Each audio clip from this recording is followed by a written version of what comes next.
Alustame saatega. Külas on täna Toomas Kümmel, ajakirjanik, kes on ajanud VEB Fondi skandaali jälgi juba mitu aastat. Las ma mõtlen, tere kõigepealt muidugi. See on vist kuskil aastast 2001. Jah, päris pikk aeg juba, 12 aastat. Ja mida sa oled sealt leidnud? No kui ühe lausega kokku võtta, siis ma arvan, et Eesti suurima finantskuriteo.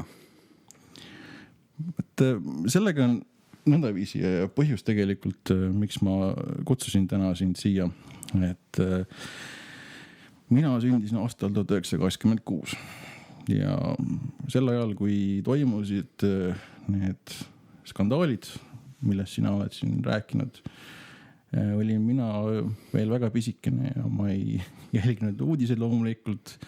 Ma olin alles esimesse klassi minemas ja ma ei tea sellest Vene ajast suurt midagi. Ma ei tea sellest skandaalist mitte midagi. Mul ei ole seda kultuurilist tausta, et mõista seda asja. Ja kui ilmusid need VEB Fondi lood lehes, selle eelmisel aastal minu jaoks, kui ma esimest korda märkasin, et selline asi on olemas, siis paljudes artiklites ei olnud seda tausta kirjas, et mina ja ma arvan, et ka paljud teised noored saaksid aru, milles see iva on. Ja lõpuks, mis mulle silma jäi sealt, oli see üks võitsitud allkiri, kus läks miljoneid dollareid kaduma. Ja selle põhjalt ma järeldasin, et seal on mingisugune jama olemas, et ei ole lihtsalt selline sisuta süüdistamine enam-vähem. Üritaks täna seda tausta avada, et mis asi see VEB üldse on, kuidas see tuli, mida see tähendas Vene okupatsiooni ajal elavate eestlaste jaoks ja mis see taust oli täpsemalt, kust kogu see asi hargnes? Jah, ma täitsa mõistan, ega lugu on keeruline ja meil on see probleem, et ega meil sovjeti aja nagu need vähkkasvaja juured ei ole ju veel ühiskonnas täielikult kadunud. Me küll enam tihtipeale nagu ei mõtle sellele, aga inimesed, kes vaata see on see sama asi, et kui me räägime nagu räägime komparteist ja endistest kommunistidest ja ega siis küsimus ei ole igas inimeses eraldi, vaata küsimus on ju ka nagu selles, et inimesed, kes olid tol ajal võimul, ega siis oli süsteem oli nagu sama, kellel oli poliitiline võim, neil oli ka majandusvõim Nõukogude Liidus. Ja väga palju need suhted tulid ju, inimsuhted toodi ju uude Eestisse nagu kaasa. Ja küsimus ongi see, et mis siis nagu sai domineerivaks, kas need endised suhted või siis ütleme uued pärast Eesti iseseisvumist domineerima hakanud demokraatlikud suhted. Ja ma kardan, et see probleem ongi kõiges just selles, et need endisaegsed sovjeti suhted olid küllalt tugevad, neid ei raiutud läbi ja mingites olulistes valdkondades tulid nad nagu uude Eestisse kaasa. Nii, aga okei, kas selles on midagi halba, et on mingi sõpruskond ühe riigi ajal ja pärast on mingi sõpruskond teise riigi ajal? Kindlasti mitte, tähendab, et kui seda sõpruskonda kasutatakse koorilaulu hüvitamiseks või sõprade juures talutööde tegemiseks, siis ei ole sellest midagi halba või kui jääks koos saunas arutatakse maailma asju. Aga kui sellega kaasneb mingisugune ühiskonna eliidistumine, kelle käes on majandus ja poliitiline võim ja sinna poole pürgitakse, siis nagu ei ole see enam hea. Tähendab, kui võetakse sovjeti kombed kaasa, eks see on see, mille kohta Indrek Tarand on öeldud, et Eesti NSV-stumine. Aga kui me nüüd räägime sellest VEB-i loost, siis alustaks võib-olla sellest, et mis asi see VEB on. VEB on lühend ühest pangast, mis oli Nõukogude Liidus väga tähtsal kohal ja see oli Nõukogude Liidu välismajanduspank ehk vene keeles Neschekonompank. Ja küsimus on nagu selles, et noorematel inimestel on kindlasti täiesti uskumatu, aga Nõukogude Liidus oli üks raha, see oli rubla ja igasuguse valuuta omamine eraisikute poolt oli kriminaalkorras karistatav. ja Nõukogude Liidus oli ainult üks pank, kes tegi kõiki välisvaluuta tehinguid. Teatavasti Nõukogude Liit müüs naftat ja muid asju ja teenis sellega siis nagu valuutat. Ja see käis kõik siis läbi selle välismajanduspanga. Ja siis, kui hakkas Nõukogude Liidus teatud liberaliseerimine ja kompartei esimeheks sai Mihhail Gorbatšov, siis toimus väga palju muutusi ka, ütleme, selles kivinenud Nõukogude süsteemis. Ja üks, mis oli alates 88. aastast, sai teatud suurettevõtted, riiklikud ettevõtted ise hakata omama valuutat ja tegema valuutatehinguid. Ainult, et kuna oli ainult üks pank, kust kaudu seda sai teha, siis kõik need tehingud käisid, eks ju, selle Nõukogude Liidu välismajanduspanga kaudu. Ja no, selleks nagu lühidalt kõik selle panga, aga ta tuli nagu uude ellu kaasa, ta tuli Venemaale kaasa ja väga paljude endiste liiduvabariikide siis suurettevõtete raha oli endiselt nagu välismajanduspangas. Aga 91. aasta lõpuks juhtus selline asi, et see pank sisuliselt läks pankrotti. Ja siis pank saneeriti ja kõik laekumised, mis oli toimunud siis enne seda 91. aasta 31. detsembrit külmutati ootamaks paremaid aegu ja 92. aasta siis jaanuari algusest sisuliselt alustas nagu justkui uus pank. See pank läks pankrotti, ta oli tavaline pank, et ta pakkus nagu laenu ka, selles mõttes oli pank ka. Ja ta pakkus laenu just nendele suurtele üleliidulistele ja riiklikele ettevõtetele. Ja see, kui see pank läks pankrotti, et siis külmutati kõik kontod, mis seal olid, et mitte ainult Eesti omad. Seal ei, vaata, küsimus oli nagu selles, et Eestis veebil oli oma osakond, ehk selle välismajanduspanga Eesti osakond. Ja siis oli veel Eesti panga presidendiks kadunud Rein Otsasson, kes siis saavutas kokkuleppe, et see välismajanduspank tuli Eesti panga alluvusse. Ja tegelikult seoses sellega muutus ka Eesti pank natukene justkui kommertspangaks, et hakkas tegema kommertspanga, eks ju, tehinguid. Ja siis selle baasil moodustati Eesti panga välisoperatsioonide valitsus ja siis edasi sellest juba kommertspank Põhja-Eesti aktsiapank. Ja nüüd on küsimus selles, et see Põhja-Eesti aktsiapank hoidis oma korrespondentkontosid, millel tehti valuutatehinguid, kuna ikka oli rubla veel kehtiv, hoiti selles samas välismajanduspangas vanast harjumusest. Tegelikult sellel ajal oli juba võimalik hoida neid valuutakontosid kas Handelsbankenis või Deutsche Bankas, ükskõik kus mujal, ka teistes pankades, aga noh, vanast harjumusest, kuna jälle sidemed olid, eks ju, Moskvas nii tugevad, hoiti seal. Ja teine pank, kommertspank, oli Balti ühispank ehk Union Baltic Bank, UBB, kus toimetasid siis sellised inimesed nagu Indrek Toome ja Valentin Porfirjev, kes oli ka väga tihedalt Moskva ja selle veebiga seotud, siis ka nemad hoidsid oma klientide raha ja kliendid ei ole kunagi hoidnud raha, eks ju, välismajanduspangas, see on üks suur nagu müüt, et seal oli pankade raha. Ja need kaks panka hoidsid siis oma klientide valuutat selles välismajanduspangas korrespondentkontodel. Ja kõik teised, ka Leedu, Läti, Armeenia, ma ei tea, Tadžiki, Usbeki, Ukraina pangad, kes oma klientide korrespondentkontosid hoidsid siis Moskvas välismajanduspanga valuutakontodel, need külmutati täpselt samamoodi. No tegelikult küsimus oli selles, et Nõukogude Liit läks sisuliselt pankrotti, ütleme niimoodi. Okei. Aga sel hetkel, kui need kontod külmutati, see raha jäi sinna kinni, siis kas sealt võetud laenud, neid maksti pärast endiselt sinna tagasi? Vaata, see on nüüd üks huvitav asi. See on see, millest Vahur Kraft ja Siim Kallas mitte midagi teada ei taha ja teevad näo, nagu nad ei mäletaks midagi, nagu poleks olnud mitte midagi. Aga kahjuks on paberid kõik säilinud ja dokumendid. Ja küsimus on nagu selles, et alates 88. aastast hakkasid Eesti ettevõtted tõesti võtma välismajanduspangast iseseisvalt valuutalaene. Sellised ettevõtted nagu Kunda Tsement ja Raku karuslooma kasvasov kolhoos, mis ta oli, karuslooma kasvatas, Tartu Ülikool ja võt merelaevandus ja kes seal olid need ettevõtted, mul ei ole täpselt seda meeles. Ja siis nagu ja siis vahele astuks nagu garandiks Eesti Pank, kes siis nagu sõlmis lepingu siis veebiga. See oli üks tingimus nende laenude nagu garandiks olemine, et Eesti Pank selle veebiosakonna nagu siin oma alluvuse sai. No loomulikult nad tahtsid mingit kindlust, et nende laenud tagasi tulevad. Aga niipea, kui sai Siim Kallas Eesti Panga presidendiks, nii tegelikult sisuliselt see laenude maksmine nagu katkes. Ja vaata, tolle aja dokumenti on väga raske nagu tagantjärgi kätte saada, aga täiesti selge on nagu see, et osad ettevõtted maksid sellesse Põhja-Eesti aktsiapanka oma laene veel tagasi, aga Moskvasse veebi ei jõudnud mitte kunagi.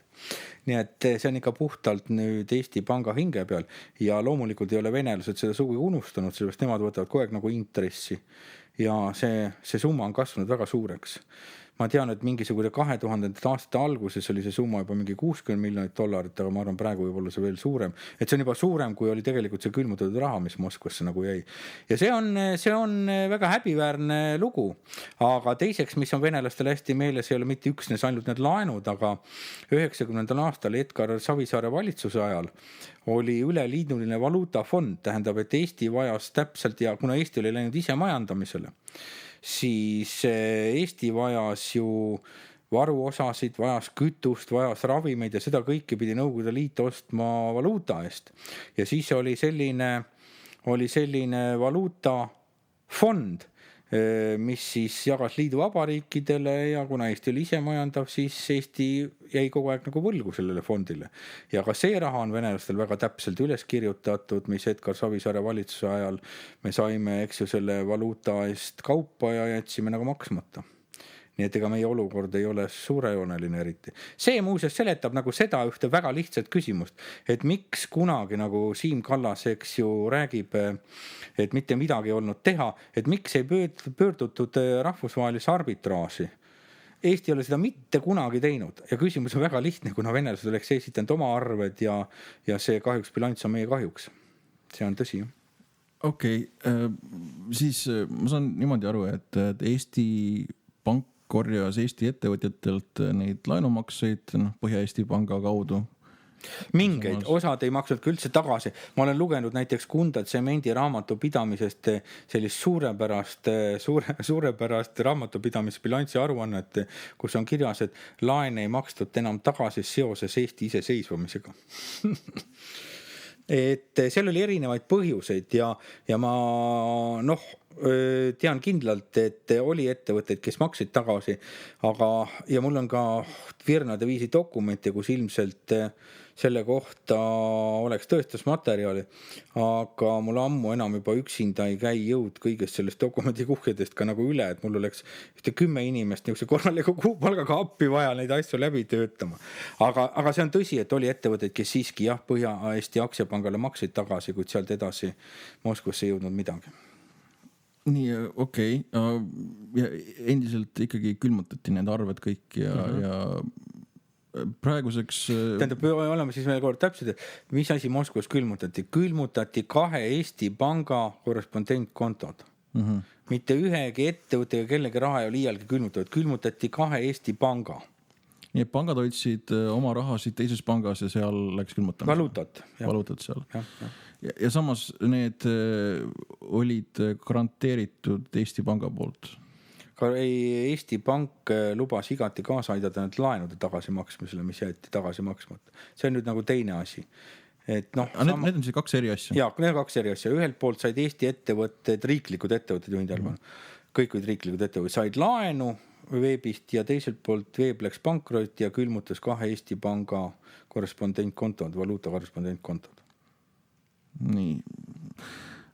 Oli tol hetkel ka mingisuguseid lepinguid või oli lihtsalt aumeeste kokkuleppe see, et Eesti Pank garanteerib midagi või? Me räägime nüüd külmutamisest või? Selle laenude koha pealt kõigepealt Jaa, sellele kohta on leping tehtud. Veebi ja Eesti Panga vahel on leping, mis täpselt sätestab, kuidas Eesti Pank oleks pidanud kaasa aitama, kui need laenud enam ettevõtetelt ei laekunud. Tõesti, selline leping on olemas. Mille kohta muuseas Vahur Kraft on Riigikogu ees aastal 2004 tuimalt valetanud, et sellist lepingut ei ole olemas. Sul on see olemas? On ju. ja seal on kirjas, Eesti Pank garanteerib need põhimõtteliselt. Vaata, see garanteerimine on väga juriidiline termin, tähendab, et aitab igati kaasa. Vaata, seal on, kellel oli Eesti ministrite nõukogu garantii ja kellel olid ühed ja teised, seal olid veel eraldi garantiid. Aga tõsi on see, et Eesti Pank lubas igati teha kõik endast sõltuva nende laenude kättesaamises ja et need ettevõtted maksaksid neid veebile tagasi. Aga kas Eesti Pank on nõudnud nendel ettevõtjatelt? Ja Riigikontroll on küll mitmel korral nagu Eesti Pangale ja valitsusel teinud ettepanekud, et peaks neid nõudma, aga tegelikkuses ei ole keegi teinud mitte midagi. Ühesõnaga Eesti Panga tegemata jätmine ja see oli absoluutselt. On siin mingisuguseid, kas oleks võinud Eesti Pank kuidagi teistmoodi käituda, et ei oleks mingisuguseid jamasid tulnud sellest kõigest? Mul on väga raske öelda seda tagantjärgi.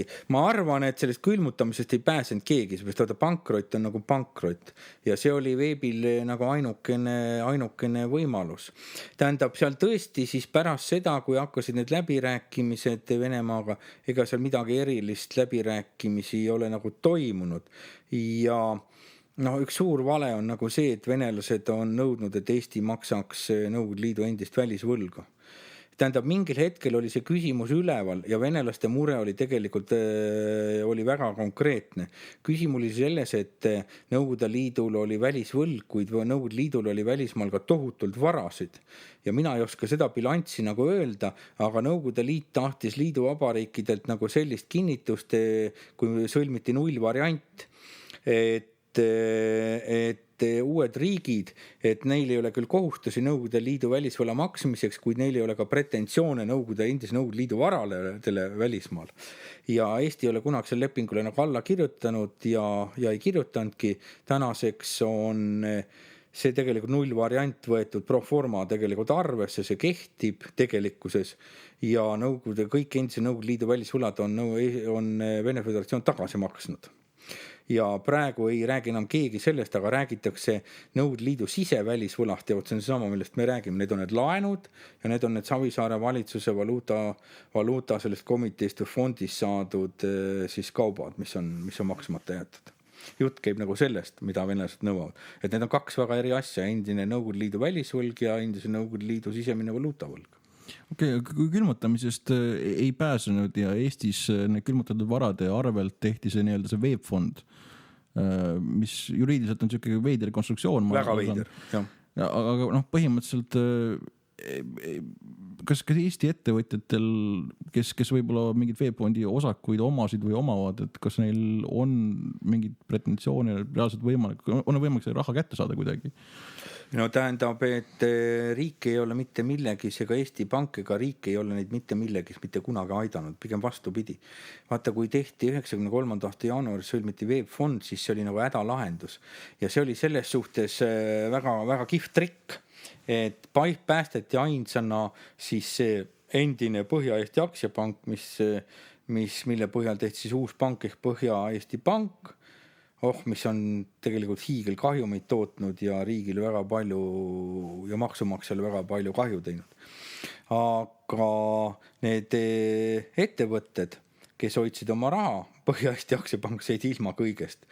Et see on selles suhtes unikaalne lahendus, et riik lasi ka riiklikud võlakirjad välja, päästis panga ehk iseennast, ehk Eesti Pank tegelikult päästis iseennast, aga need hoiustajad, kes olid nende pankade kliendid, need saadeti kuu peale seeni korjama, ütleme otse. Ja siis mulle väga meeldib Urmas Kaju, kes on väga tabava iseloomustus andnud selle veebfondi osakule, mida sa küsisid, et see võrdub Vintis Miilitsa käsitsi ruudulisele paberile kirjutatud tõendiga selle kohta, et teid on paljaks röövitud.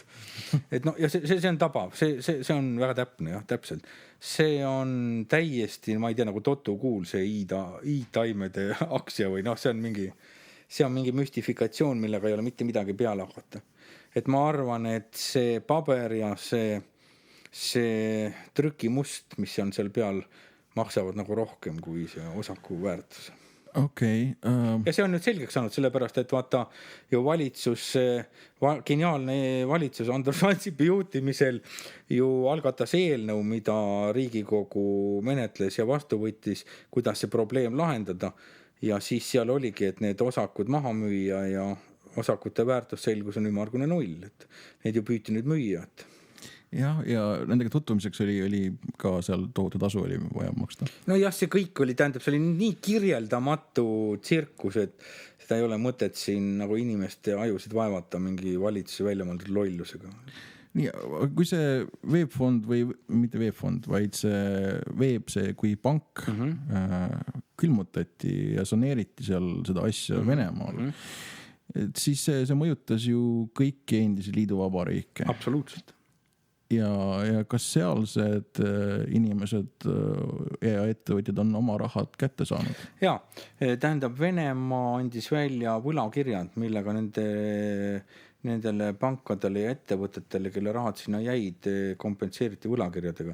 Ja need võlakirjad olid siis vastavalt lunastamistähtajale, et kas 1, 5, 10 või 20 aastat, seda rohkem seda raha sealt tagasi said.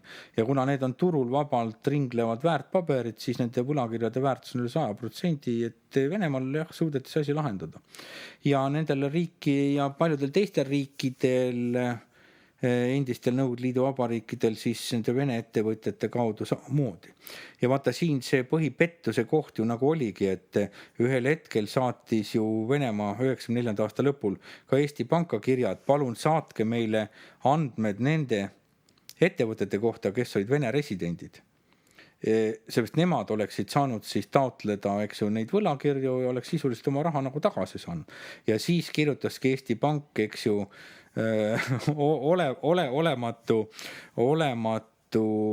olematu nõude 32,3 miljonit tundmatule Vene viinaärimehe firmale. Nii, kui piltlikult võtta, et siis need on Vene residendid, need said kõigis endistes liiduvabariikides tagasi oma varad. Aga kui me räägime näiteks Eesti residendist või võtame naaberriigi Läti, ma ei tea, kas neil oli samasugune probleem? Ja ikka kõigil oli. Aga Lätis ei olnud, Läti oli paljuski ajas oma asju Eesti pankade kaudu, aga Läti ettevõtteid ja Ukraina ettevõtteid olid muuseas nende 2 panga kliendid, kelle arved külmutati. Kuna Lätis ei olnud minu teada seda veebiosakonda, siis nad ajasid Eesti kaudu oma asju. Ja Läti merelaevandus on üks, kes praegu ka nõuab Eesti kaudu just oma rahast tagasi, kellel ma ei mäleta, kumbas neis Eesti 2 pangas tema arve oli, nii et ka nende rahad jäid, väga suured rahad jäid sinna. Ühed ukrainlased on tagasi saanud mingil kummalisel kombel, kellel ka olid need nõuded olid siin Eestis ja Eesti pankade kaudu. Ja nemad on kuidagi oma selle võlakirjad lunastanud, aga see on väga keeruline mehhanism, et see läks siin pikaks nagu rääkida. Ja siis vaata, teine asi oli nagu veel see, et kasutades seda olukorda ära, siis väga paljudele, kelle rahad külmutati, need 2 panka tegelikult maksid teiste klientide arvelt, maksid 92, maksid neid rahasid välja. Ja paljud, eriti just ma kahtlustan, et Läti ja Ukraina ettevõtted, kellel, kes ei teadnud olukorda, kellel puudus informatsioon, siis nendel öeldi 92. aastal, et teie rahad ka külmutati. Ja ilmselt siis nende arvelt said keegi, mingid omad poisid said nagu rahad kätte. Nii et ega see on väga must mäng, mis seal käis. Aga seal on juhtus ka üks apsakas, et nende niinimetatud Vene residentide hulgas on kogemata ka üks Ameerika ettevõte. Ja see teeb nagu selle asja nagu väga heaks, sellepärast, et vaata kõik, mis puudutab ameeriklasi, siis dollar on teatavasti nagu nende oma. Ja kuna kõik need asjad on dollari tehingutes tehtud, need suured tehingud, siis Ameerika ettevõttel on väga hea igal pool kohtutes ja nagu seda nagu nõudma hakata. Okei, aga kui võtta nagu piltlikult, et siis kui mul tol hetkel olin Eestis ettevõtja ja mul olid mingisugused rahad olid minul oli arve näiteks Põhja-Eesti aktsiapangas valuutaarve. Ega mina ei tea, kus see pank hoiab minu valuutat. Polegi sinu asi tegelikult. Polegi sinu asi. Ei ole, absoluutselt õige, ei olegi sinu asi. Kas ta hoiab, eks see Vnešekonompangas, see on panga risk.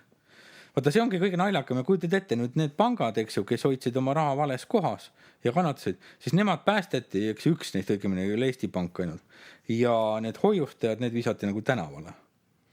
noh, kui me räägime mingist võrdse kohtlemise printsiibis, siis millest, no see on kõige karjuvam, eks ju, nagu rikkumine üldse, mis olla saab. See küsimus, kui ma jõuda tahan, on see, et kas Eesti oli mingisuguse erilise olukorras, et Eesti inimesed ei saanud sellepärast tagasi, et Venemaa oli just meie suunas oli väga vaenulik võrreldes mõne teise vabariigi? Ei, absoluutselt ei.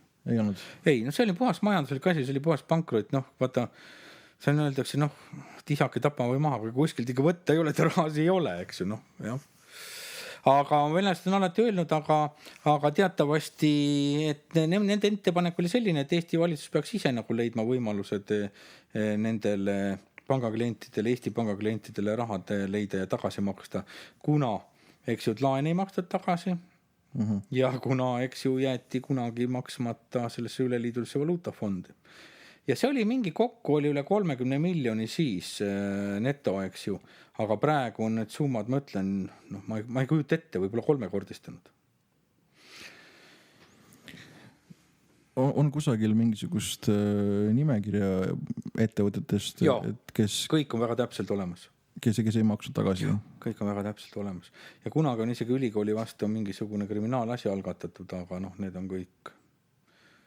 on kõik sumbunud. Põhimõtteliselt ei olnud ju tegu laenu tagasi maksmisega välispangale, vaid kuna see käis Põhja-Eesti panga kaudu tol hetkel, siis... Just. Täpselt nii. Okei.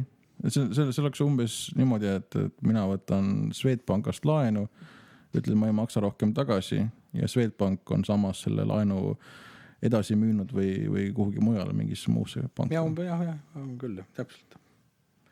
Aga olid sellised ajad, nii sai, ilmselt ühed said niimoodi teha ja see tekkis muidugi pärast tekkis sellega probleeme.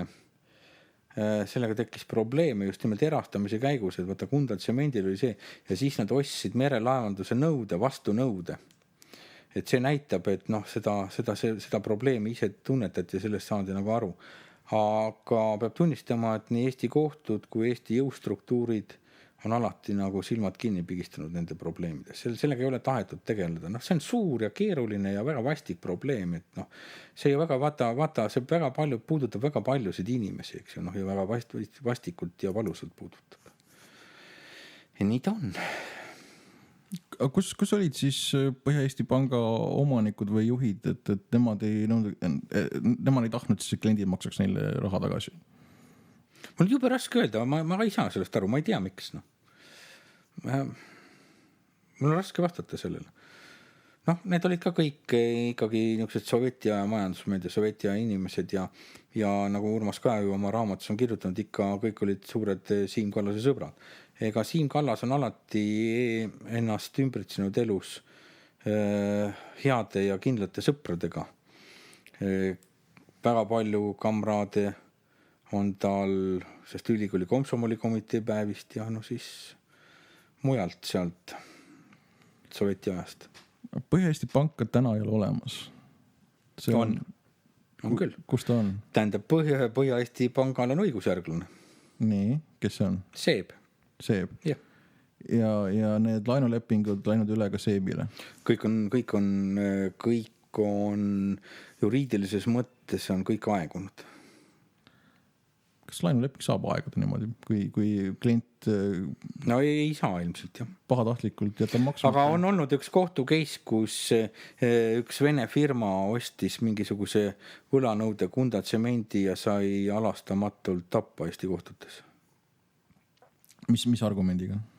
Või see on nii keeruline lugu, aga no ei olnudki eriti mingit vettpidavaid argumente, lihtsalt otsustati. Mul on väga raske seda nagu põhjendada, sellepärast, et tead, kirjeldamatud jama on jube raske kommenteerida.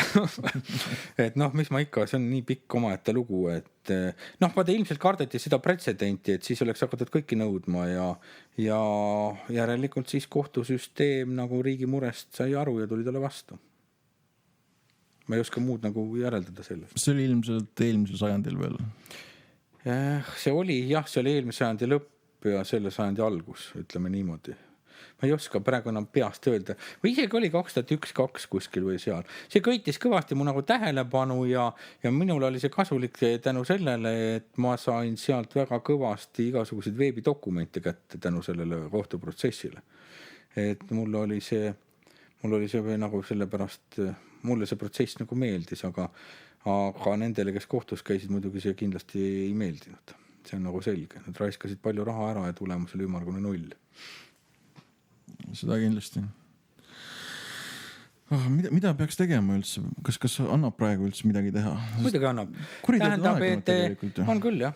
Tähendab, et vaata kõik need inimesed, kes on sellega seotud, kõik need Kallased ja Kraftid ja Lipstockid ja kogu see kamp, et ma arvan, et nad tuleks sellise ühiskondliku häbiposti naelutada. Et vaata, et järgmistele põlvkondadele oleks, tähendab avalikustamine. Kõigi nende tegude avalikustamine ja ütleme selline, et kodanikud teaksid, millega nende eliit on tegelenud. Ega meil muud võimalust ei ole. See on nagu iga inimese nagu sisetunde asi, et vaata praegu on see, et need inimesed vaata lubavad endale väga palju asju, mida demokraatlikus ühiskonnas ei saa inimene tegelikult endale ei tohiks lubada, kõrge ametiisik. Ütleme ajakirjanduse peale süülitada, küsimusele mitte vastata, eks ju. Vaata kogu selline käitumine on ju sovjetiajast pärit, see ei ole ju demokraatliku ühiskonna käitumine.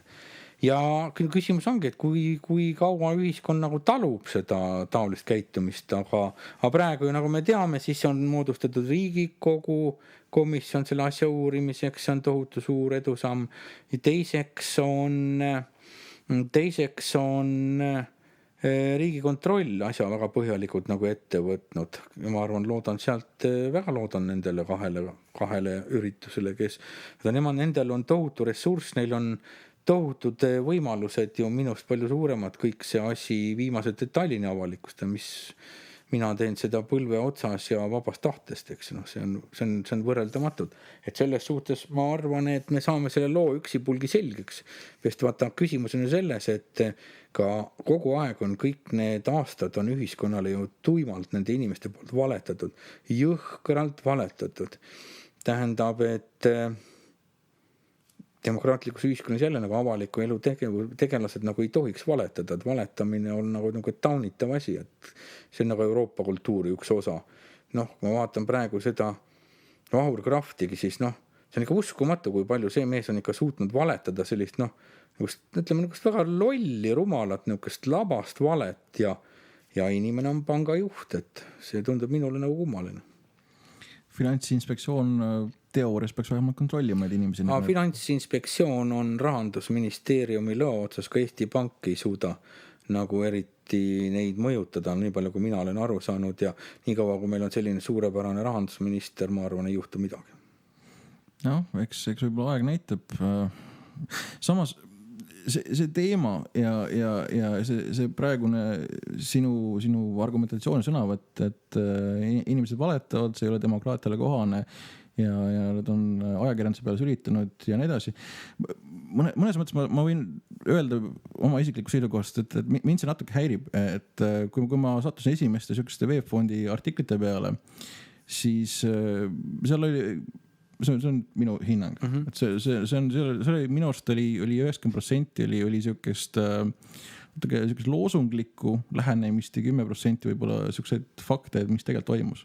Ma mõnes mõttes ma saan aru, et ma olen ise ka mõnes teemas niivõrd sügaval sees olnud ja see õiglustunne hakkab rõhuma ja siis tõesti muutud väga vihaseks, kirjutadagi väga vihaselt.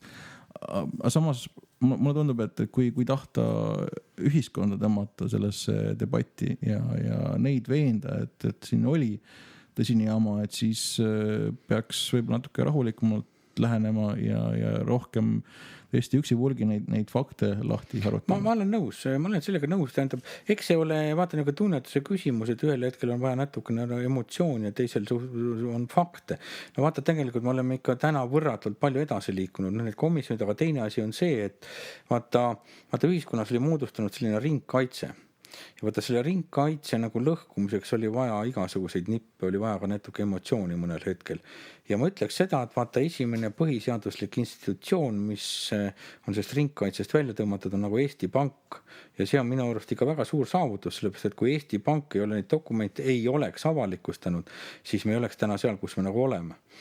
Et tegelikult kogu see faktimaterjal on ju kõigile ajakirjanikele täna saadaval sisuliselt, eks ju, te arvuti lahti ja vaata, aga selles suhtes on õige, et nüüd on aeg väga detailselt ja asjalikult see asi uuesti nagu ette võtta. Ja mul on ka plaan, et kui ma lubasin kindlasti, et ma kirjutan oma aruande ja uue raamatu, nende uute valgusel, siis praegu on juba plaan kirjutada 2 raamatut. Et esimene olekski, nagu ütleme, sellel sügisel, mis kirjeldaks tõesti nüüd väga detailselt just kogu seda valede merd, nagu mina ütlen, neid valesid.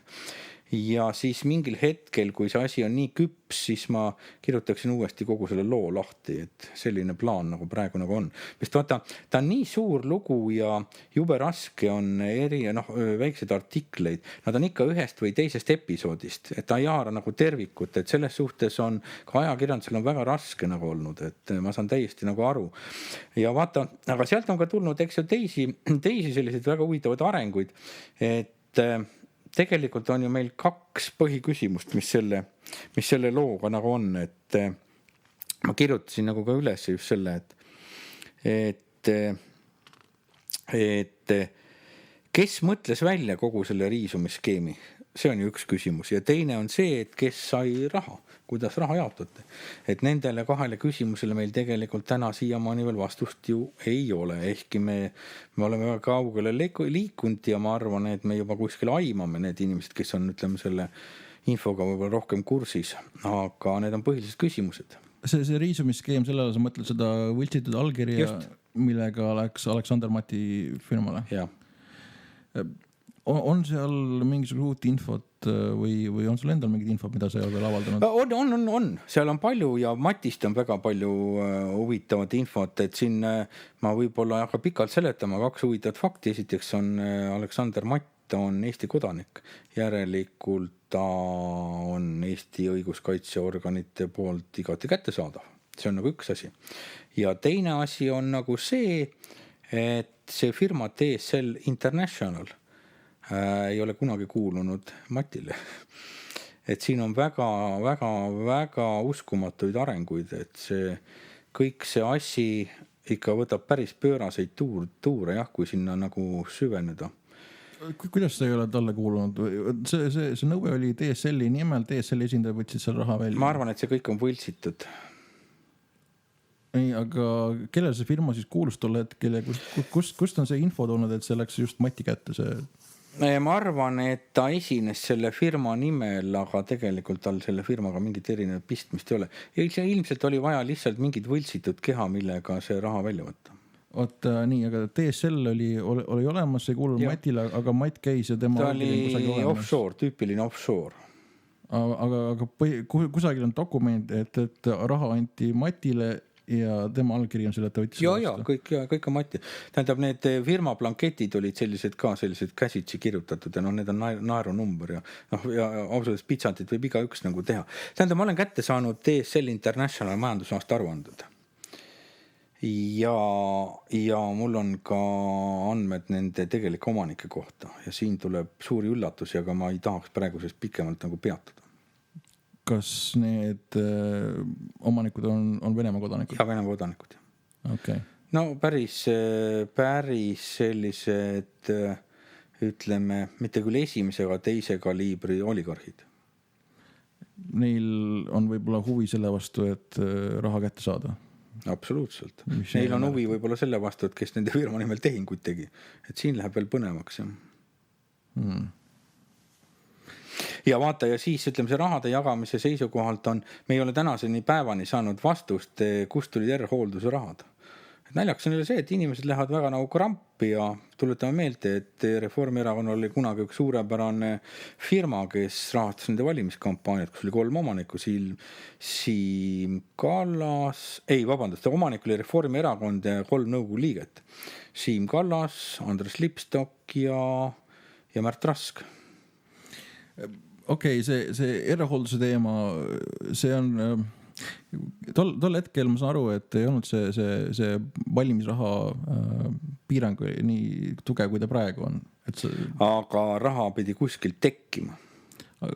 Oled sa võrrelnud tolle aja valimiskampaaniate ja maksumusi? Ja olen. Reformierakond kulutas 10 korda rohkem kui teised? Ei kuulutanud 10 korda rohkem. Kui palju rohkem? Natukene rohkem, aga kui palju näidati, see on teine asi. Ei, aga ta muidugi kulutas teistest natukene rohkem, aga seal võib öelda 2 korda, aga mitte 10 korda. Samas kui tol hetkel võis valimisreklaami maksta kinni ka mingisugune suvaline firma, mis ei olnud. Ei, seal oli lihtsalt, seal oli see, et kuskilt tekkis sularaha, mis siis tassiti kohvritega selle Reformierakonna arvele. Ja need rahastamisallikad on siiamaani selgusetud. Ja mulle jääb küll mulje, et enne surm, kui Reformierakonna inimesed hakkavad rääkima, kust need rahad tegelikult tulid. No peale selle on see hästi jälle, vaata nende valede puhul on see, et need on hästi primitiivsed ja nõmedad. See, et korraldati tohutuid seminare liberaalse maailmavaate propageerimiseks, kuhu tulid ettevõtjad kohvritega sularahaga või taskud täistopitud sularaha ja siis selle seminari eest annetasid, kuulge, kui see siiamaani ei ole õnnestunud tuvastada mitte ühtegi sellist toimunud seminari. Aga mõtleme nüüd ise seda ühiskonda siiski natukene. Vaata, see ei ole päris niisama. Märt Rask, kes on Riigikohtu esimees, räägib seda täpselt seda sama, eks ju, umbluud. Et see on ikka natukene, on ikka muret tekitav minu jaoks.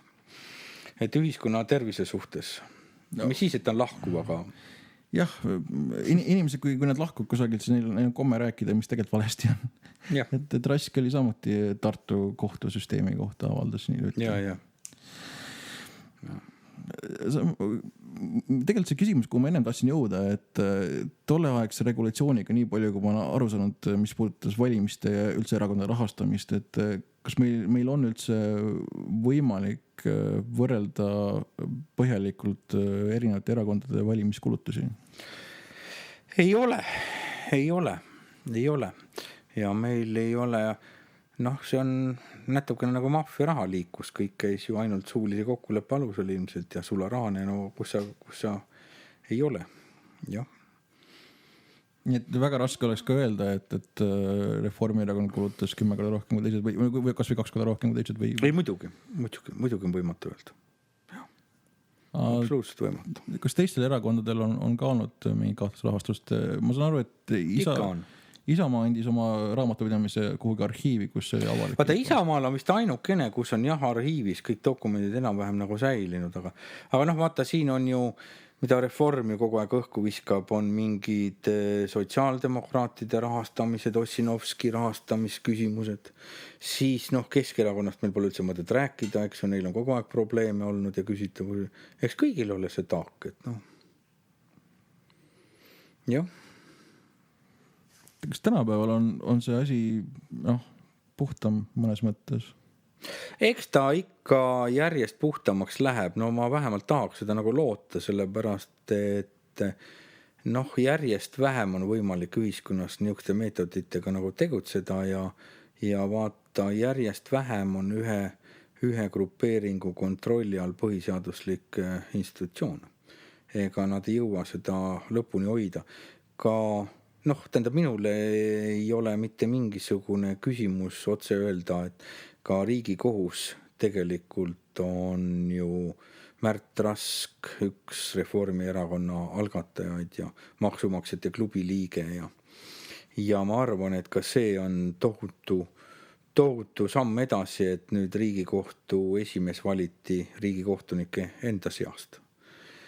Ja eks teatud grupi mõju järjest nagu väheneb, et eks demokraatia paratamatult ikkagi juurdub ja ma arvan, et järgmised põlved juba ei saa nendest probleemidest enam üldse aru, mis meil siin praegu olid. Et selles suhtes ma olen muidugi optimist, ega siis küsimus ei ole selles, kas minu silmad seda näevad, aga Michelangelo projekteeris ka ja eks ju Püha Peetruse kiriku ja ta teadis, et tema eluajal see valmis ei saa, nii et tuleb loota. Räägitakse väga palju, et Siim Kallas tahab tulla Eesti järgmiseks presidendiks. No sest ta tahab. Arvad, et proovib ka? Ma millegipärast arvan, et ei. Tähendab, ega Siim Kallas ei ole rumal inimene. Tähendab, võrreldes nende praeguste poliitikutega, kes oma vaimsetelt võimetelt on ikka väga keskpärased või alla selle, on Siim Kallas tark inimene. Ja ta saab väga hästi ju aru, mis toimub. Ma usun, et ta ei ürita. Ta on elus muidugi teinud selliseid rumalusi, et ta ju alles ta vist 3 korda on üritanud ka peaministriks saata ja ei ole läbi läinud. Ja sellest on tulnud väga, väga suured jamad omal ajal. Noh, kus oli ikka väga, väga sellised valearvestused, aga praegu on küll asi, ma arvan, tema jaoks nii selge, et ta nii rumal ei ole, et ta üritama hakkab. Tal ei ole mingisugust šanssi. Piisavalt vana karjääriga teinud, et jah. Pole vast enam kuhugi areneda, nii uusi väljakutsi. Aga muidugi, eks see oli elu ja surma küsimus, sellepärast, et ega ta ju on alati maksumaksja kinni makstud ametites olnud. Ärme unustame nagu seda, et eks tal ole ka see elu ja surma küsimus, et kuidas see veebiasi ja tema need afäärid lõppevad.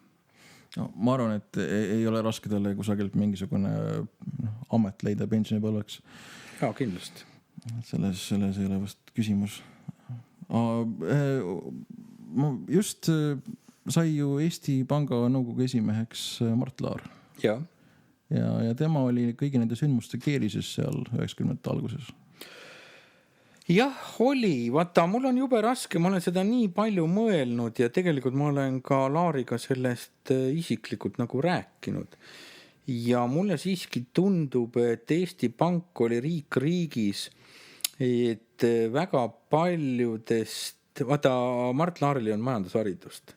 Ega ta väga palju sellest pangandusmaailmast, ma arvan, aru ei saanud. Võib-olla siis ainult üldjoontes ja teine oli see, et nad väga usaldasid ikkagi Siim Kallast. Vaata 95. aastal, kui Mart Laari valitsus oli kukkunud, siis ju üks plaan oli Mart Laar Isamaa liidus, või kui oli ta siis Isamaa, vist veel ei olnud Isamaa liit ja need olid ERSP-ga oli eraldi, no see ei ole praegu oluline, eks ju. Et üritati ju uueks peaministriks Mart Laar asemel panna Siim Kallast. Et ma arvan, et neil on Siim Kallase vastu olnud usaldus ja mul on jube raske öelda, kui palju Mart Laar teadis, aga ma millegipärast arvan, et ega ta ei teadnud. Laaril olid samas ka omad jamad, oli see mitte üks, eks ju. Rublamöögi teema oli näiteks. Ja on vist teatud kuriteod, mis ei aegu, näiteks terrorismiga seotud kuriteod. See inimene, kelle kaudu neid rublasid müüdi, see osutus mitte just kõige meeldivamaks isikuks. Aga kas need olid mingisugused Vene sõjaväelast, nagu ma õieti vist mäletan? See oli vist mingisugune Vene mafiooso oli. Võib-olla. Ja seal olid kahtlased tüübid. Vaata, kes tollal ikka said liigutada ütleme kontrollimatu lastiga lennukeid, et need pidid olema kas mingid väga sügaval Venemaa jõustruktuurides või sõjaväelased või see on nagu selge. Ja. Aga ma olen Tšetšeenias neid rahasid ise näinud, et ma olen nendega lõket üles teinud muuseas. Ja, esimese sõja ajal olid need vedelisid seal igal pool, aga Tšetšeenidel oli need rubladest palju kasu muidugi ja mul on üks teine versioon veel, ma olen ka Tiit Pruuliga sellest väga palju nagu arutanud seda rublamüüki. Mul on üks selline versioon, et Siim Kallas ja Eesti Panga seltskond püüdis vägisi seda ikkagi ette sööta Laarile seda rublamüügitehingut, sellepärast, et neil oli vaja kaasosalisi. Vaata, kui maffiasse võetakse uusi inimesi, siis alati lastakse esimese asjana teha neil kuritegu, siis nad on kambaga nagu seotud. Ja ma kardan, et seal midagi samasugust oli, et see, muidugi ma kujutan ette, Pruulil on seda tagantjärgi väga raske nagu tunnistada. Aga ega mitu korda käidi nagu peale ja lõpuks ju eks see vist ei olnud arvestatud niimoodi, tegelikult Pruuli leidis selle asja läbiviimiseks hoopis ju Marek Strandberg ja Agu Kivimäe, kes selle firma selle asja nagu ära tegi, et ega Pruuli nagu vahetut ju noh, rolli selles müügitehingus ju ei ole, ega Laaril veel vähem. Et noh, see on segane lugu, mille tagamaid ma ka kõiki kindlasti nagu ei tea. Faktiliselt tol hetkel need rublad müüdi Tšetšeeniasse siis. Jah. Ja see on täiesti kindel, sellepärast, et me käisime Tšetšeenias Artur Talvika filmimus, siis Džohar Dudajev isiklikult kaameras tänas Eesti rahvast, et need rublad aitasid neil väga palju nagu edeneda. meie mõistes see mees on vabadusvõitleja, mõnede jaoks on ta midagi muud. Terrorist. Ma arvan, et tagant järele on ta üha vähem terrorist, sellepärast, et temaga tähendab, et ma arvan, et venelastel oleks Džohar Dudajeviga olnud asju ajada palju tsiviliseeritum ja normaalsem kui praegu ka Tõõroviga. Et noh, võrreldes Džohariga on ka Tõõrov ikka minu arust täielik mafiooslik kaabakas, et noh, selles ei ole nagu üldse mingit küsimust. Ja noh, vaata, eks Tšetšeeni taati väga nurka ja Džohari ajal ei olnud islami fundamentalismi, mis pärast tema surma tekkis. Ärme unustame ka seda. See on midagi oluline faktor. Tol ajal rahvusvaheliselt nad olid pigem vabadusvõitlejad, mitte terroristid. Kindlasti, jah. Minu jaoks on küll Džohar vabadusvõitleja, absoluutselt kindlalt. Venemaa seisukohalt tol hetkel meie saatsime rublad terroristile põhimõtteliselt. Jah, absoluutselt. See on sealt poolt vaadates nii. No see on täpselt nagu meie metsavendadega, et venelaste jaoks nad olid terroristid, meie jaoks nad olid vabadusvõitlejad. See on alati kumbalt poolt müüri vaadatakse. Ma saan aru, et need rublad olid juba ka kokku lepitud, need läheb Venemaal tagasi. Tähendab vist minu arust oli rahareformi ajal, kui ma õieti mäletan, sõlmiti teatud leping, millega vist lubati tagastada need Venemaale. Aga kuna vaata, seal oli selline asi ka, et rubla kaotas tohutu kiirusega siis väärtust ja vist kogu see hunnik oli ikka muutunud juba suhteliselt väärtusetuks, siis venelastel vist ei olnud enam erilist huvi sellega siin jahmerdada. Aga ma ütlen, et ma ei ole nagu selle asjaga eraldi. Küll ma olen läbi lugenud, kunagi ka rubla uurimiseks moodustati Riigikogu komisjon. Ja ma olen läbi lugenud selle komisjoni nagu aruande küll väga põhjalikult, aga ma ei ole spetsiaalselt selle asjaga tegelenud. Mis jamasid veel on tollest Eesti Vabariigi algusajast ja kas on lootust, et need lahenevad? No erastamine. Ma arvan, et vaata, siin on veel üks asi, millest me ei ole üldse rääkinud, üks väga oluline asi. Kuidas see pagana veebfond loodi? See lahendati väga käpardlikult. See lahendati, eks ju niimoodi, et kõik hoiustajad jäid ilma. Aga need olid ju ettevõtted, kellest paljud oleks võib-olla olnud jätkusuutlikud, ärme unustame. Ja need ju enamuses läksid kõik pankrotti tänu sellele, et nende rahad sinna Moskvasse jäid. Aga keegi ei räägi sellest, et oli olemas ka IMF-i kava. Tähendab, vaata, see oli see hetk, kui 3.92 või oli see 91, siis ma nüüd ei mäletagi novembris. No oli, mis ta oli.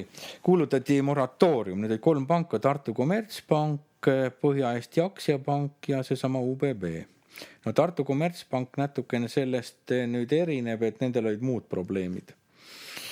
Aga siis UBB ja Põhja-Eesti Aktsiapank oli puhtalt siis see veebiprobleem. Ja siis IMF, kellele Eesti vaatas alt üles ja iga nende näpu liigutust jälgis väga tähelepanelikult. Ja huvitav, et jätkus korraga julgust IMF-i kava, mis oli väga mõistlik prügikasti saata. Kas seda muuseas Siim Kallas on sisuliselt eitanud ja valetanud, et oli selline kava olemas? Tähendab, see oli väga konkreetne kava, kuidas need pangad päästa. Ja seal oleks olnud niimoodi, et päästetud oleksid ka need hoiustajad, kes nüüd, eks ju, siis selle veebfondi kava kõigest ilma jäid ja nad oleksid kaotanud oma rahast 10%. Samamoodi võlakirjade nagu süsteem. Ja minu jaoks nagu siiamaani arusaamatu, miks ei tahetud selle mõistliku kavaga kaasa minna. Miks tehti täiesti debiilne ja arusaamatu kava. See on minul arusaamatu, täiesti arusaamatu. No, samas ega ei ole kohustust teha IMF-i plaani järgi, et võib-olla... Ei, kõik on õige, aga see oli mõistlik. See oli euroopalik, tähendab selles mõttes, et hoiustajad ei oleks oma raha kaotanud ja seda jama, mis praegu. Ma olen siiralt veendunud, et need hoiustajad saavad oma raha tagasi. Aga nüüd ei ole enam mitte need summad, mis oleks olnud siis, vaid nüüd läheb see Eesti maksumaksjale tänu valitsuse ja Eesti Panga lollusele väga palju maksma. Kes peaks neid tagasi maksma? No nüüd on Eesti riik. Kuna Eesti riik on sekkunud, eks ju, nende asjade lahendamisse ja ühtedele maksnud raha, kellel külmutati ehk pankadele ja teistele mitte. See on see põhiprobleem. Okei. Siis peaks Eesti riik selle otsuse vastu võtma? No Eesti riik on praegu kuu peale saatnud, aga see asi läheb Euroopa kohtusse ja mul millegi pärast on väga suur kindlus, et missugune otsus tuleb Euroopa kohtust. Kes seal kohtus on, millal võiks otsust oodata? Jube raske on nendele vastata ja ma ei ole praegu nii kursis, mis staadiumis Euroopa kohtus see asi nagu on, aga seal on terve suur hulk neid ettevõtteid, kelle raha, vaata need ettevõtted, et meie raha jäi Põhja-Eesti aktsiapanka ja UBB-sse, nemad ei tea sellest veebist nagu midagi ja ei peagi teadma. Et seal terve hulk ettevõtteid, ma kõiki isegi ei tea, aga näiteks seal on Saare kalur, Pärnu kalur, Tartu lihakombinat, Volta, hästi palju neid nõukogudeaegseid ettevõtteid, mis pankrotti läksid. Aga kui sa hakkad nüüd mõtlema, vaata kogu jälle seda lahenduskäiku, siis vaata, mida see põhjustas. See põhjustas ju teatud ümberjagamise. Tähendab, need ettevõtted läksid pankrotti ja need ettevõtted erastasid keegi teine. Et siin on mõtteainet. Nende ettevõtete vara läks väga odava hinnaga. Just, et tegelikult toimus teatud ümberjagamine. Aga need laenud, mida pidid ettevõtted tagasi maksma PEP-ile näiteks, et need laenuleping läksid üle siis... Mitte PEP-ile, vaid PEAP-ile. Siis oli Põhja-Eesti aktsiapank. Põhja-Eesti aktsiapank. Pärast moratooriumi, vaata, siis kui see asi saneeriti, siis loodi see Põhja-Eesti pank. Nii, aga need laenud olid seal, nende õigusjärglane on siis SEB praegu? Ja, vaata, ta on õigusjärglane selle poolest, et PEP-i omandas ühispank ja ühispank omandas omakorda SEB. Kas need hoiused ei läinud kaasa sellega? Ei, vaata, Veebfond tõstis need hoiused sealt välja. Need nõuded tõstis välja. See oli enne kuulmatu pretsedent. Okei, siis see Veebfondi iva oligi selles, et... Just, et need hoiustajate raha ja need nõuded, et nendest moodustati nagu rämpsfond ja need tõsteti siis nagu sellest uuest pangast välja ja siis selle uue pangale kõik muu maksis nagu riik keldelt kinni. Ja teistes riikides, kus oli sarnane juhtum, kus pank hoidis veebis neid rahasid, kus võib-olla oleks loodud samasugune fond, võib-olla tehti see kui teistmoodi, seal lõpuks see raha hakkas liikuma. Ja mingil moel hakkas ta liikuma. Vaata, see on väga erinevaid, väga erinevaid nagu lahendeid on, et siin on väga raske on öelda, et ja vaata ju riikide läbirääkimised olid erineval tasemel ja ma ütlen, et siin on see on väga keeruline, see on jälle, tähendab, see on kõik nüüd tohutult suur omaette teema, kuidas on teised seda nagu lahendanud, aga kõige parem on selles suhtes see Venemaa ja Ukraina näide, et nad andsid ise oma võlakirjad, ka Eesti oleks võinud anda neile võlakirjad. See oli ka IMF-i kava muuseas, plaan. Riiklikud võlakirjad siis? Jah. Ega siis venelased seda võlakirjade asja ise välja mõelnud, ka neil soovid seda IMF. Ja nüüd ei tasu unustada, et kogu selle veebi pankroti ja saneerimist taga oli ka IMF. Nii et see ei ole üldse mingisugune venelaste kuri plaan, et kui me tahame sellist vandenõuteooriast, see oli see IMF-i kuri plaan. Aga Veebfondi näol siis põhimõtteliselt riigi seisukohast võib-olla see Veebfondi osak või see on ka võlakiri, aga lihtsalt riik andis välja võlakirjad mingisuguse... need olid tegelikult võlakirjad, jah. Aga see Veebfondi osa, see on põhimõtteliselt Eesti riigi välja antud võlakiri. See on Veebfondi välja antud. Aga ta on veebi nime antud välja. No see ei, ta on lihtsalt veebfond, selle fondi nimi on lihtsalt selline, et see on nagu siis NES Ökonompanga fond, aga see on siin pandud nagu fond, et sellel ei ole mingit, aga vaata, siin on ju veel see asi, et millest me nagu vähe räägime, külmutatud arve, tähendab see konto on Põhja-Eesti panga, see tehti ümber, kuna Eesti Pank palus selle arve ümber vormistada, mitte iialgi ei ole see arve olnud veebfondi oma. Mõistad? Jah. Oota, veebfondil ei olegi siis mitte midagi. Tal ei ole olnud kunagi mitte mingisugust varaga, mitte mingisuguseid nõudeid. See on tehtud mingisugune fiktiivne leping, just kui oleks talle need üle antud ja Moskva ei ole seda kunagi nagu tunnistanud. Ja seda lolli mängis Rahandusministeerium, mängis seda lolli, mängis valitsus ja mängis Riigikogu, et seda lolli on mängitud pikalt. Ja. Aga need külmutatud arved praegu kuuluvad siis SEB-le? Jah, järelikult ainukene, kellel on nõudeõigus nendele, peaks olema SEB, kuna tema on õigusjärglane. SEB-le kuulub külmutatud arve, SEB-le on nõudeõigus sinna ja samas on mingisugune veebfond. Aga SEB, tähendab ühispank, kui veel neid tehinguid tegi, siis on hämmastav nagu see, et ehk arve omanik Põhja-Eesti Pank oli tolleks ajaks juba likvideeritud, äriregistris kustutatud, aga kõik tehingud tehti võltsitud Põhja-Eesti Panga paberitega ühispanga poolt. Okei. Ja õnneks on need paberid ka säilinud. No härra Hans Schmidt on ju ka kogu selles skeemides väga tegev ja mina alati ütlengi, et kui Eestis on olemas oligarh, siis ainukene, kes seda välja kannab, on aina Hans Schmidt, kuna kõik need veebiga tehingud teinud vennikesed olid ju tal peos. Kuna tema sai neid tehinguid ainsana reaalselt teha. Tema oli Hansapangas? Ei, ta oli ühispangas. Hans Schmidt? Hans Schmidt oli ühispanga juhatuse esimees. Nad sealt... Kas keegi on üritanud küsida SEB-st neid rahasid? Kui SEB-le... Jaa, on kohtuprotsesski olnud, aga seal tehti selline asi, et ühispank, siis oli, SEB-st ei ole enam, aga on üks kohtukeis, kus üritati ühispangast ja siis ühispank tegi kohtuvälise lepingu, et seal oli mingi keeruline finantsmehhanism ja tegelikult tõmbas pärast naha üle kõrvade.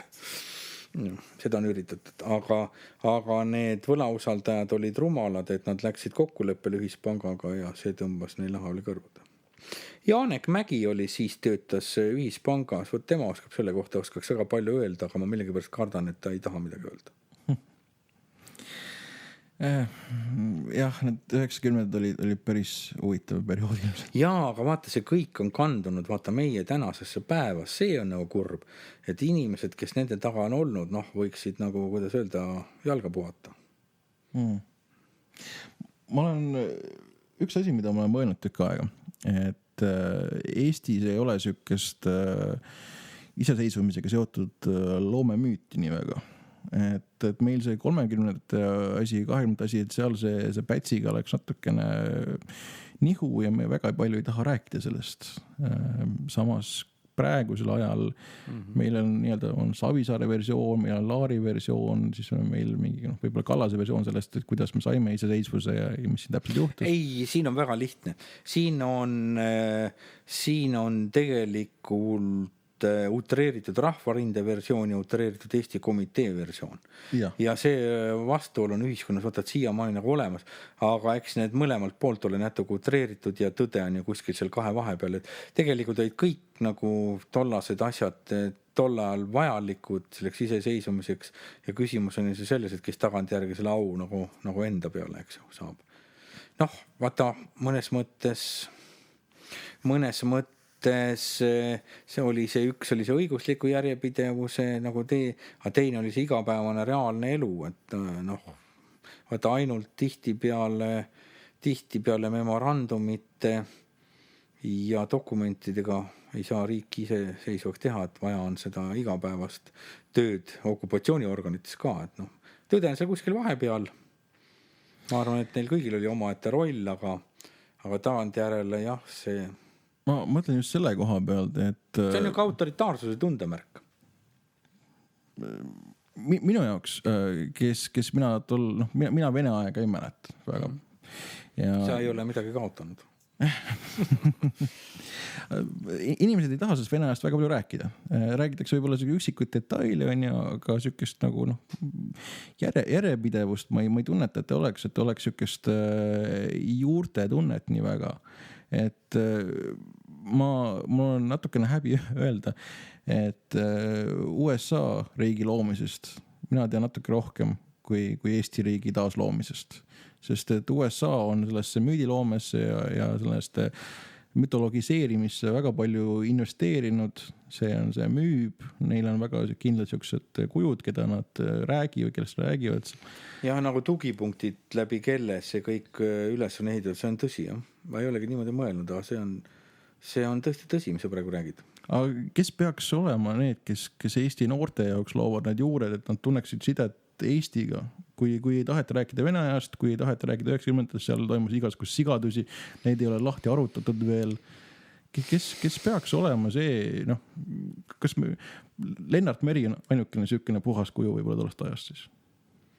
No ma ei tunne kella, mille ma ei oska ka nii midagi väga ette heita. Eks seal oli ka teisi ka, Andres Tarandile ma ei oska midagi väga ette heita. Tea.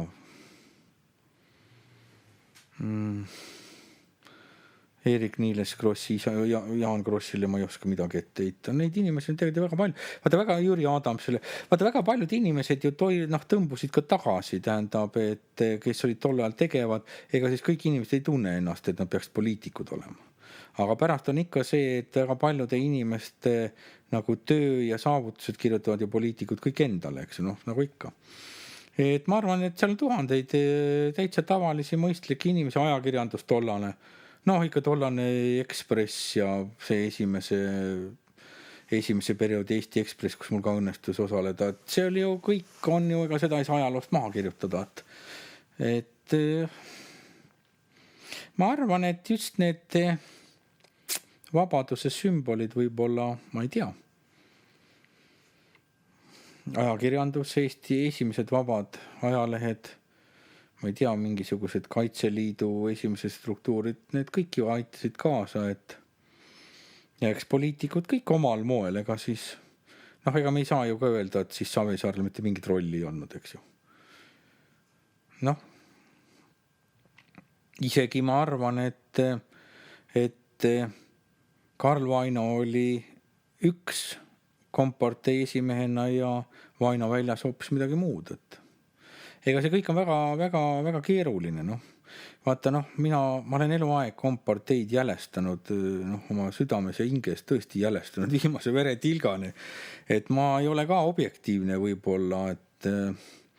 Ja mul on tihti peale, mis minu suur viga on nagu nõukogude ajast, et kuna ma ei ole komsomolis olnud ja tegutsenud, mis ju tol ajal oli väga palju, eks ju, üks võimalus tegutsemiseks, ma ei tea, komparteist midagi, ma ei tunne seda tegelikult sovjeti aja sisemist mehhanismi, kuidas see ja ma näen siiamaani jube palju vaeva ja olen tihti palju tohutult hädas, sellepärast, et aga mul on õnneks, eks ju, veel must vanemad head sõbrad, kes väga hästi teavad, lähen Aasmäe juurde, ta seletab mulle kohe ära, kuidas mingi jälle kompartei asi käis või ja vaata, ma olen selles suhtes ka väga nõrk, ja ma arvan, et praegune võim toimib väga paljuski ka selle ajastu paljude mallide järgi, et mis mind näiteks kõige rohkem häirib, ongi see tohutud võimu tsentraliseerimine Eestis. Meil on ju sisuliselt tasalülitatud kohalikud omavalitsused.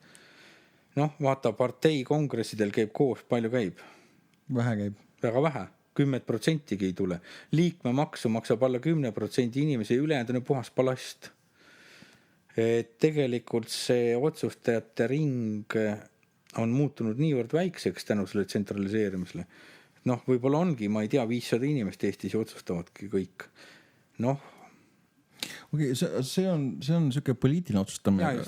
Õigusriigi selline alustala on see, et on erinevad põhiseaduslikud organisatsioonid, Riigikogu, valitsus, kohtuvõim, mis peaks üksteist tasakaalustama. Et kas selles osas on läinud olukord aastatega paremaks või halvemaks, kas seda muutunud sõltumatuks üksteisest? No Eesti Pangast me rääkisime, seal on olukord, ma ütleksin, et sealne pööre on, võiks võrrelda valgusaastatega. Siis Riigikohtus tulevad positiivsemad tendentsid. Ma arvan, et sõjavägi on meil olnud üks selline põhiseaduslik. Mina olen nagu Eesti Kaitseväe tõeline nagu fänn. Ma olen neid poisse näinud missioonidel ja ohvitsere ja ma arvan, et Eesti Kaitsevägi on küll üks struktuur, kellel saab nagu väga kindel olla. Riigikontroll teeb meil head tööd, ehkki nende otsuseid keegi ei pea mitte miksiks, aga vähemalt kui järgmised põlved hakkavad raamatud kirjutama, on materjal olemas. Ja nii edasi, ega siis seis ei ole üldse lootust. Ma arvan, et kogu aeg läheb järjest palemaks, aga me oleme ma olen väga mures praeguse olukorra üle ja tähendab see niisugune parteiline võim ja parteide süsteem on küll ennast täiesti ummikusse jooksnud, ehk nurka värvinud, nagu mina ütlen.